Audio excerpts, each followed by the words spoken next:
Alors, vous savez que dans le cadre de cette émission, je vous présente souvent les témoignages de gens qui, comme vous et moi, vivent une vie au quotidien, mais un jour, ils ont à transcender ce qu'ils font dans la vie et font leur marque. Alors, ce soir, je reçois un jeune homme qui est allé, qui a traversé le Canada de part en part, et il l'a fait pour comme clôturer ou faire culminer une lutte contre, je ne sais pas si on peut dire que c'est un handicap, mais il est bègue, et il a lutté contre cette caractéristique-là de sa personnalité. Il a décidé de l'assumer et il est devenu même animateur à la radio. Et il s'est promené à travers le Canada. Il dit, moi, je vais faire jaser, on va me remarquer. Bien, je l'ai remarqué et il est avec moi. Et on l'appelle Jim Chab. Salut! Ah ben bonjour, bonjour! Pourquoi Jim Chab? En fait, c'est que moi, en tant que bec, j'arrivais pas à prononcer mon propre nom. Fait que quand je me demandais comment tu t'appelles, puis là, je bloquais tout le temps parce que mon nom complet, c'est Jimmy Chabot. Mais j'arrivais jamais à le prononcer. Fait que c'est devenu Jim Chab, une contraction en un mot. Alors, dis-moi, je m'appelle Jim Chab, j'ai pas besoin de dire Jimmy Chabot. Ouais, parce que c'est comme une syllabe de moi, tu sais. Il y a certaines syllabes que les becs n'arrivent pas à prononcer, mais moi, j'arrivais pas à J'arrive pour faire une entrevue. Dès que la première question, c'était ton nom, c'est... Ah ouais, ça part mal. Ça part mal en mots. Mais je voyais les notes de ta biographie. Ça a commencé, on dit que aussitôt que tu étais tout petit, là, ça t'a pris du temps avant de commencer à parler, parce que tu étais très, très timide. Oui, j'avais... même que quand je suis rentré à la garderie, j'avais beaucoup de timidité, puis même que... Moi, je me rappelais pas, mais ma maman m'a raconté ça dernièrement. Elle me dit, ça t'a pris 6 mois avant de parler à ton éducatrice. 6 mois? 6 mois. T'étais gêné? J'étais trop gêné dans mon petit coin. Puis c'est là que ma mère a fait, bon, il y a vraiment des difficultés de parole. Puis quand je parlais trop vite, fait que je m'enfargeais dans mes mots. Donc, je prenais un instrument là, pour... Un métronome? Un métronome, oui, exactement. Ouais. Pour que je puisse parler au bon rythme. Ah oui? C'est un orthophoniste qui te faisait ça? Oui, c'est un orthophoniste. Alors donc, pour te ralentir, le toc. Et tu as appris à gérer ta façon de parler de cette façon-là. De cette façon-là, parce que je m'enfargeais mes mots, parce que je parlais trop vite, puis je m'enfargeais comme ça. Ouais. Puis petit à petit, ben, ouais. Mais il y a la nervosité aussi. Je me souviens d'avoir fait une entrevue avec une femme qui était beaucoup plus bègue que toi, là, parce que là, tu as appris à le contrôler. Là. Mais elle m'écrit et elle me dit, moi, je voudrais faire une entrevue. Je suis bègue et je voudrais partager ça et surtout envoyer le message aux gens de ne pas parler à notre place. Alors, elle était vraiment très, très bègue. Tu sais, ça prenait du temps avant de partir. Et je pose ma première question et c'est très, très difficile. Mais je sais que ce qu'elle vient de me dire, elle est là pour ça. Elle est là pour me dire... Parle pas à ma place. Elle vient à la télévision pour dire aux millions de personnes à qui elle voudrait éventuellement s'adresser, parlez pas là, quand ça marche pas. Alors, je me serrais les orteils, puis tout le système pour pas... Je disais, ferme ta gueule, ferme ta gueule, ferme ta gueule. Et finalement, et une fois que le stress est parti, après 2 minutes, tout ça a disparu. Elle a été capable de s'exprimer très facilement après ça. Ouais, donc, le stress, c'est fondamental. Oui, le stress, puis un niveau de confiance en soi. Il faut vraiment que tu aies une confiance pour réussir à passer par-dessus ton bégaiement. Et moi, comment j'ai réussi à le surmonter, c'est en parlant dans un micro. Ah ouais? Moi, j'étais un passionné de photographie, puis mon père, il m'a enseigné quelque chose. Il m'a dit, dans la vie, il faut que tu travailles. Tu sais, il aurait pu me l'acheter, ma caméra, mais il m'a dit, dans la vie, il faut que tu travailles pour atteindre tes buts. Alors, je me suis trouvé une job à 15 ans, il n'y en avait pas grand job, c'était marqueur au hockey mineur. Mais le problème, c'est qu'il fallait annoncer les buts. Ah ouais. Là, j'ai saisi le micro, puis j'ai fait... Le premier but des voltigeurs de Drummondville! T'es contre les pas! C'est venu tout seul. Et là... Je me suis rendu... Là, le monde m'arrêtait tout, puis fait comme « Aïe, tu bégayes plus! » Puis là, le monde mes détracteurs me disaient « Aïe, tu vas tout le temps parler avec un micro. Tu bégayes plus pantoute, au moins que tu as un micro. » Fait que c'est à ce moment-là que j'ai commencé à croire au rêve de devenir animateur radio. Le bégaiement disparaissait complètement. Et moi, j'ai connu personnellement, j'ai fait de la radio dans des vies antérieures, un animateur de radio qui bégayait encore et qui perdait son bégaiement à partir du moment où le micro était ouvert. T'allumais le micro, Il bégayait pas, il fermait le micro. C'est vraiment, c'était automatique. Donc, qu'est-ce qui se passe dans le cerveau à ce moment-là? Là? C'est comme un rush d'adrénaline. C'est un peu comme Luc de la Rochelière aussi, c'est un bègue, mais quand il chante, ça disparaît. Ouais. C'est la même chose avec Gérard Depardieu, l'acteur. Quand il est dans son personnage, ça disparaît. Gérard Depardieu qui dit que quand il était jeune, les mots, il les maîtrisait pas du tout. Il était incapable de parler ou à peu près pas. Là. Alors donc, mais avant on va parler de ce que tu as réalisé récemment, mais avant d'aller à la radio et tout ça, là, ça t'a paralysé. Là, à l'école, tu t'es fait royalement écœurer à cause de ça. Oui. Réellement, même qu'en 6e année, j'étais incapable de lire un texte comme si on me disait « OK, là, il faut que tu commences ». Et puis là, il pigeait avec les bâtons de popsicle. Là, OK, alors Jimmy Chabot, à ton tour de lire. J'étais là, puis là, le stress montait en moi, puis il y a certains mots que je bloquais, et c'était tout le temps avec le « il ». Fait que là, je faisais « i ». Et là, la classe, évidemment, c'est ce qui l'a fait de rire.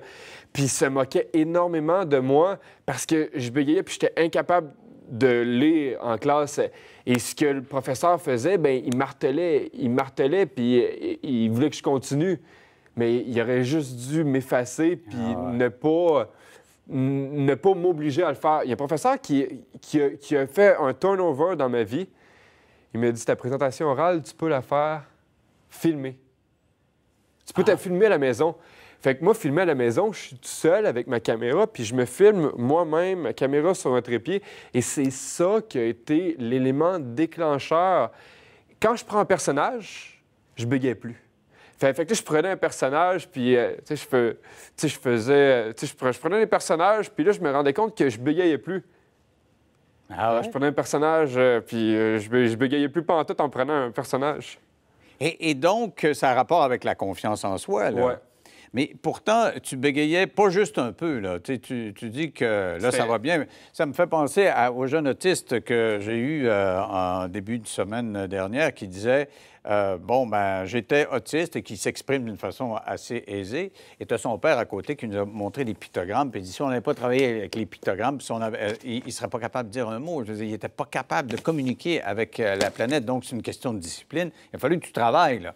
Et qu'est-ce qui était le plus dur à ce moment-là, avant que tu prennes conscience que le contact avec un micro ou la caméra pourrait t'aider?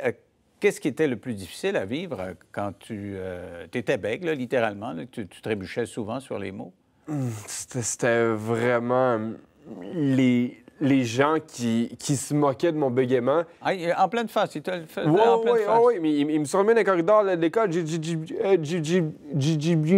là, comme il m'appelait en bégayant mon nom, là. Ah ouais. Fait que ça, c'était extrêmement difficile. Puis le fait aussi que les gens finissent mes phrases, finir les phrases, faites pas ça. On l'a, puis on veut dire le mot « laissez-nous finir nos phrases ». Ça c'est un conseil que je pourrais dire si vous rencontrez... Un peu comme la femme dont je te parlais tantôt qui voulait venir me dire ça à la télévision. Mais là, on t'écoute parler. Est-ce que c'est parce que tu es à la caméra? Tu me dis que l'effet de la caméra, du micro, ça a un effet qui te permet d'effacer tes hésitations et ça va mieux. Est-ce que, donc, si on se parlait avant d'entrer en onde, tu bégayerais ou? Oui, dans certaines circonstances, oui, mais là, j'ai vraiment gagné énormément en confiance. Même qu'au début, quand je faisais mes vidéos sur ma chaîne YouTube, pourquoi je faisais mon propre montage, c'est que ça me permettait au montage de couper les places que je bégaye. Ah ouais? Donc, je voulais le cacher. Donc ça a pris énormément... Ça fait juste à peu près 1 an et demi là, que je commence à en parler parce qu'avant, je ne l'assumais pas. Puis ça, surtout, quand tu dis moi, je veux faire de la radio », mais je voulais pas le dire dans les entrevues que j'étais un bègue. Sinon, je me disais, j'aurais pas eu le poste. C'est ça. Si tu vas voir le directeur qui dit, bon, tu as un problème dans la vie, je suis bègue, c'est sûr, tu es directeur de la station, directeur des programmes, tu dis, est-ce que c'est vraiment un bon investissement? Puis même que quand je suis arrivé à Campus Casing, quand j'ai commencé à faire de la radio dans le nord de l'Ontario, à 12 heures de voiture de chez nous, le patron me dit après une semaine, parce que j'avais peur, j'étais loin de mes repères, j'étais en Ontario, je faisais de la radio loin de mes proches, puis il me dit là, si t'arrêtes pas de bégayer, tu t'en retournes chez vous à Drummondville. Et il ne savait pas que tu étais bègue, là. Il savait pas. Je le disais pas, là. OK. Je le disais pas. Je voulais vraiment le cacher. Et est-ce que tu lui as dit, finalement? J'ai essayé... Mais non, j'ai continué à l'enterrer, j'ai continué à le cacher. Comment tu as fait pour te calmer? Parce que ce qu'on comprend, c'est que c'est le calme qui fait que tu es capable de t'exprimer plus facilement. Exactement. Mais j'ai commencé à m'impliquer dans la communauté. J'ai commencé à être apprécié dans la communauté et j'ai gagné petit à petit en confiance en moi. Ah oui. Sinon, on va faire une pause et on va parler justement de ce gain de confiance qui culmine avec ce que tu as fait cet été, le traverser le Canada de port en port. On en parle dans 3 minutes. À tout de suite. Avec moi, Jim Chab. Jim Chab, pourquoi? Parce que c'était moins compliqué pour lui qui est bègue, que Jimmy Chabot. Et il a lancé même sa chaîne YouTube, Jim Chab, que vous pouvez voir donc sur Internet. Et on a parlé un peu de sa progression, comment il a réussi à lutter contre son état de bègue. Et donc, ce qui a été important, c'est la confiance en soi. Tu nous l'as dit tantôt. T'allumes que quand tu te retrouves devant un micro, ça va mieux. Et là, tu fais tes prestations devant une caméra et tu commences par enlever les moments où tu bégayes. Et finalement, bien, tu te rends compte qu'il y en a de moins en moins parce que tu as plus confiance en toi. Tu t'en vas en Ontario, tu travailles dans ce domaine-là et ça se passe comment? Ça a vraiment très bien marché. En fait, je me suis mis à faire de plus en plus de vidéos sur ma chaîne YouTube. Parce que j'avais parti une chaîne YouTube à l'époque où j'interviewais des artistes comme Céleste Lévy ou encore Johan ou encore Marie-Mé. Puis le collègue avec qui je travaillais, que je co-animais avec lui, me dit « Sais-tu, Jimmy, j'ai jamais cru en toi. » Ça fait 1 an qu'on travaille ensemble, j'ai jamais cru en toi. Mais avec tes vidéos sur ta chaîne YouTube, tu as un avenir immense. Tu t'es trouvé une façon de fonctionner. Ouais. Bègue ou pas, tu t'en vas là-dedans. Avec ta personnalité, tu vas faire ta marque. Tu nous as apporté un petit bout d'entrevue que tu as réalisé avec Marie-Mé. OK? Ouais, ça, c'était à mes débuts à Campus Casing. On voit que j'étais vraiment pas. OK. Alors, avant que ça s'ajuste, là, avant que le calme s'installe, voici ce que ça donne. Puis, c'est né dans quel village? En fait, la famille de mon père, c'est plutôt Moonbeam. À Moonbeam. Ouais. J'ai un petit quelque chose pour toi. Ça, c'est ça la photo de mon père? Oui! Ben voyons donc! Jean-Pierre, apportez-lui l'original. Aïe, aïe! C'est fou, ça! Voilà ton papa. Ah! Mais il était bien beau! Tu disais que tu le trouvais pas beau? Maman, il était comme... Moi, j'aurais même pas sorti avec dans ce temps-là! Ah! Moi, je... Si on regarde sur la photo, personnalisation particulière photo, il pose pareil comme toi. Donc, c'est génial. Incroyable! Le regard en plus, hein? Aïe, aïe!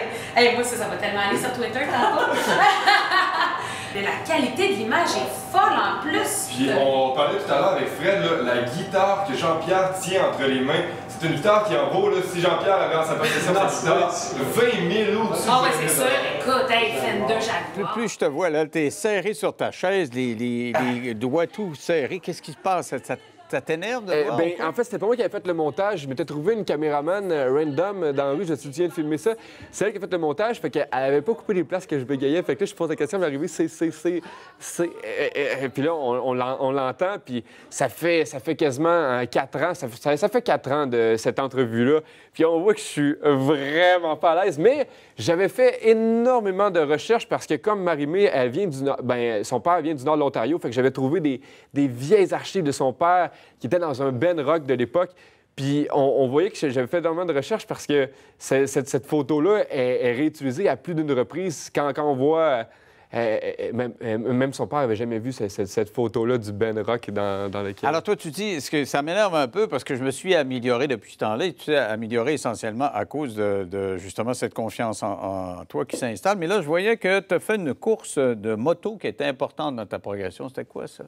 Cette course de motocross-là a été l'un des grands tournants dans ma vie. Parce qu'on me voit ici, c'était en 2002, j'avais 7 ans. C'était une course devant 50 000 spectateurs au Super Motocross Valvoline. Et moi, je me retrouve là, devant 50 000 spectateurs. Et là, c'est l'effet d'une bombe. Je suis la superstar à l'école. Tout le monde qui scande mon nom, Jimmy, Jimmy, Jimmy. Mais il y en a un qui arrive avec les bras croisés, qui est en beau fusil. Parce que ça aurait dû être lui qui se retrouve là. Mais c'est moi qui est allé. Alors, grosse jalousie. Et puis là, ils revirent l'école tout contre moi. Puis c'est là que l'intimidation a commencé. C'est à ce moment-là. Juste à cause de la jalousie à l'école. Ah, oui. Ouais. Donc, tu es en train de me dire, je bégayais, j'avais des problèmes de langage dès ma tendre enfance. Ma mère m'avait trouvé un orthophoniste. Arrive cet événement-là. Comme tu es victime d'intimidation, tout ça explose. Littéralement, tu as de la difficulté à parler après ça. À un point qui était monstre, et même que la mère, qui avait tellement une tête forte, même avait réussi à convaincre la direction de l'école que j'étais un méchant. Fait que, en fait, c'était toujours moi qui étais puni. Fait que c'était toujours moi qui... Fait que finalement, je me ramassais dans une genre de torture, là. C'était insoutenable. C'était insoutenable. Et cette intimidation a duré de 2e année jusqu'à 4e secondaire. Aïe, alors là, on comprend que le bégaiement, ça devient plus qu'un problème, je dirais, psychique ou psychologique. Là, ça devient, c'est une réponse à l'intimidation. Ah non, c'était sévère à un point tel que quand on me voyait dans les corridors d'école, on me donnait des coups de pied dans les couilles. J'étais tout simplement la risée d'école. Et là, quand venait le temps, là je m'adresse aux enseignants, là. L'une des plus grandes souffrances que vous pouvez faire à un élève qui est victime d'intimidation, c'est de lui dire « Bon, là, on fait les équipes, mettez-vous avec la personne que vous voulez. » Ah, ouais. Ah! T'es tout seul tout le temps. Ça, c'est souffrant parce que tu te ramasses avec l'autre qui est aussi rejet, mais tu ne veux pas être vu avec l'autre. Ah, ça, c'est une souffrance là, qui est... qui coupe. Puis là, il faut être quémander ta place. C'est dur de ne pas bégayer. Ouais. Tu étais avec vous autres. Là, ça, c'est souffrant. Là. Donc, faites les équipes. Vous savez que lui, le cool, il peut pas être avec l'autre. Faites les équipes. Pensez les enseignants comment faire vos équipes parce que ça, c'est une souffrance qui est mortelle. Ça, puis dans un groupe, il y en a toujours qui sont toughs juste parce qu'ils regardent les autres faire leur tough puis qu'ils le sont pas. Ça fait que si t'es colle avec les toughs, ils vont t'écœurer plus que si tu les évites. Ou je me ramassais avec les toughs, ils faisaient « Ah, bien que nous autres! » Puis là, ils me donnaient tout le travail. Ah ouais, le nuage. Si tu veux t'accepter, hein, fais tout le travail. Fait que c'était insoutenable. Alors, on comprend que c'est très difficile pour toi de te libérer de ton état, mais tu réussis à cause de cette magie, on l'a dit tantôt, des ondes, là, puis ça te donne une confiance. Et là, arrive cet été, tu es allé à Radio-Canada, on a vu cet extrait avec Marie-Mé. Arrive cet été un point où tu décides de te rendre au Yukon sur le pouce. Alors, c'était quoi le but de la manœuvre? C'était quoi cette opération-là? En fait, c'était pour rendre hommage aux gens qui m'ont donné ma première chance, les Franco-Ontariens, les Franco-Manitobains. Et là, je me suis dit, la journée où je vais avoir plus d'abonnés, la façon de leur dire merci de m'avoir donné ma première chance, parce que ça va être de les faire connaître aux Québécois. Parce que même moi qui ai grandi au Québec, j'avais un peu des œillères. Puis je les voyais pas, ces francophones hors Québec. Et quand j'habitais Winnipeg, je me suis rendu compte que je faisais du théâtre en français à la seule université francophone dans l'Ouest canadien, à l'Université de Saint-Boniface. Je me rendais compte que j'allais voir des pièces de théâtre en français au Cercle Molière, qui est la plus ancienne troupe de théâtre en Amérique du Nord, francophone. Daniel Lavoie provient du Manitoba. Carmen Campagne est native de Willowbunch, en Saskatchewan. Et là, tu te rends compte que, wow, quand tu trouves les olières, tu fais comme, oh, voyons donc. Et tu peux aller à l'épicerie en français, tu peux faire plein de choses, plein d'activités culturelles, tout en français. Moi, j'ai habité 2 ans aussi à Winnipeg. Puis, je te dirais, là, les gens me posent la question, es-tu bilingue? T'as habité quand fait dans la grande radio à Winnipeg? Non. Non, tu parles pas anglais du tout? Ben, plus ou moins, là. J'allais te poser la question pour un bègue, c'est plus compliqué de parler une autre langue? Oui. Honnêtement, si j'ai une conversation en anglais, c'est sûr que je vais plus bégayer. Okay. Alors, là, qu'est-ce que je peux te souhaiter? Parce que tu as ta carrière sur YouTube. Là, tu es allé à Radio-Canada, tu as appris, tu as fait tes montages et tu as lancé ta chaîne sur YouTube. Ça a l'air à bien marcher. Les gens, tu as comme des followers et je comprends pourquoi. Parce que vraiment, tu as une énergie très attachante. Là. Tu peux gagner ta vie à faire ça? En fait, le salaire que je fais avec YouTube, 1 $ par semaine. Aïe, aïe. On ira pas loin avec ça. On ira pas loin avec ça. Mais si on booste ton nombre d'éditeurs... il faudrait booster le nombre d'abonnés sur YouTube. Et de la manière que ça fonctionne, YouTube, c'est extrêmement difficile de faire de l'argent. Il faudrait que je m'exporte vers la France où la population est 10 fois plus que le Québec. Et c'est là que tu peux faire de l'argent, mais honnêtement, il n'y a pas beaucoup de YouTubeurs qui réussissent à faire. Alors, comment tu vois ta vie? Qu'est-ce que tu veux faire dans la vie? Ben moi, j'aimerais ça, honnêtement. Mon but est de faire de la télévision. Fait que j'aimerais ça qu'un producteur fasse comme « Hey, j'aimerais ça. » Je l'ai vu à Denis Lévesque, puis j'ai trouvé bon. Denis Lévesque, j'ai trouvé bon. Fait que je donnerais sa chance en télé. Puis moi, c'est vraiment de faire connaître monsieur, madame, tout le monde. Ce sont les véritables héros de la société. Fait que moi j'ai un don pour mettre à l'avant-plan n'importe qui dans la rue, puis leur donner cette vitrine-là. Une super belle énergie. Et moi, j'adore faire l'émission que je fais, puis je dis souvent que je donne l'opportunité aux gens ordinaires, des gens comme toi, puis comme plein de monde. Puis quand je dis ordinaire, les gens disent ordinaire. Ordinaire dans le sens qu'on est pareil à tout le monde, et de leur donner cette possibilité de s'exprimer. Écoute, si tu veux, sky's the limit. Je t'ai trouvé vraiment très, très bon. Bien, merci beaucoup, et ça a été un beau 20 minutes avec toi. Merci.